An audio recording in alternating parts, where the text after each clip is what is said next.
The Mysterious Death of Jim Morrison, Paris. July 2, 1971, early evening. Jim Morrison and his girlfriend Pamela Corson went to the cinema to see Pursued, a western starring Robert Mitchum. At another theater, Jim Morrison sat alone, watching a documentary called Death Valley. Across town, at the Rock and Roll Circus nightclub, Jim Morrison scored some heroin and ODD in the bathroom. At the same time, Jim Morrison walked the streets of Paris and shot up with some junkies on Skid Row. Meanwhile, at Orly Airport, Jim Morrison boarded a plane for an unknown destination. No one knows for sure where the 27-year-old Jim was or what he did that evening, but by the next morning, one thing was certain: he was dead. 3 months earlier, he had fled Hollywood. Bloated, bearded, and out of control with his drinking, the once svelte Lizard King had become a sad parody of his former self. During the difficult recording sessions for the Doors' final album, L.A. Woman, Morrison would guzzle as many as 36 beers in a single day. His voice was giving out, and he was struggling with his lyric writing. On March 11, 1971, he went to Paris for a sabbatical. He intended to get clean, lose some weight and reconnect with his muse. Of the possible scenarios on the night he died, the first has become the most accepted. After the movie, he and Corson returned to their apartment at number 17 Rue Beautreillis. They watched some Super 8 films of a recent Moroccan vacation before Corson went to bed.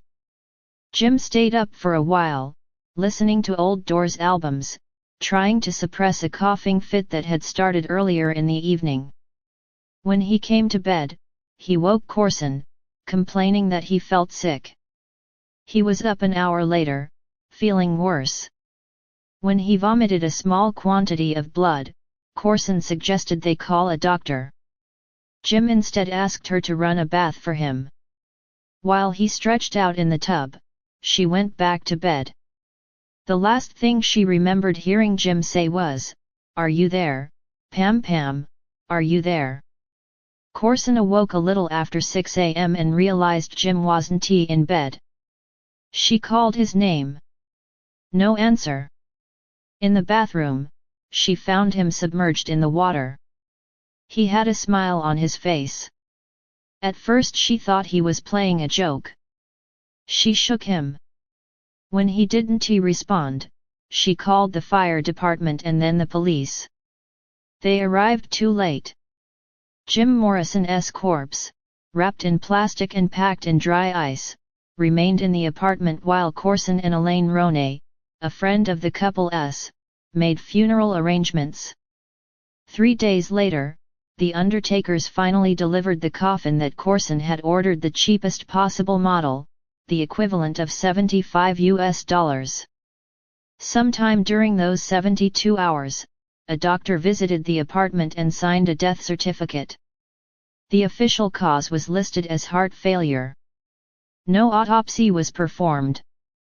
By the time Doors manager Bill Siddons arrived from the United States on July 6, he found a sealed coffin and the death certificate. Only Corson and Ronay had seen Jim's body before it was buried in Père Lachaise Cemetery on July 7. When Ronay negotiated the deal to get an American into the famous French graveyard, he accepted a 30-year lease.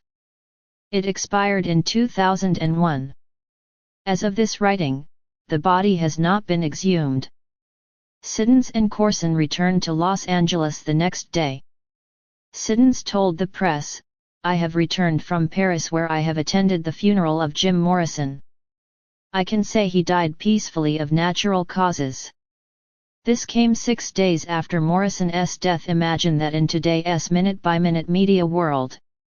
Questions started: was there a police investigation? Why was there no autopsy? Who was the examining doctor? Incredibly, Corson couldn't remember the doctor's name, and his signature on the death certificate was illegible.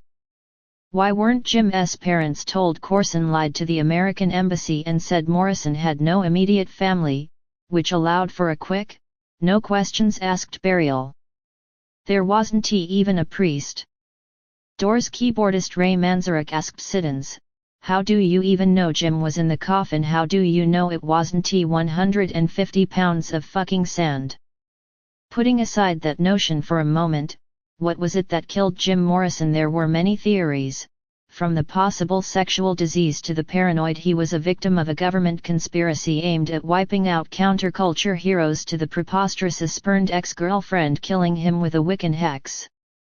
Danny Sugerman, Doors insider and co-author of the best-selling biography No One Here Gets Out Alive, proposes a plausible theory.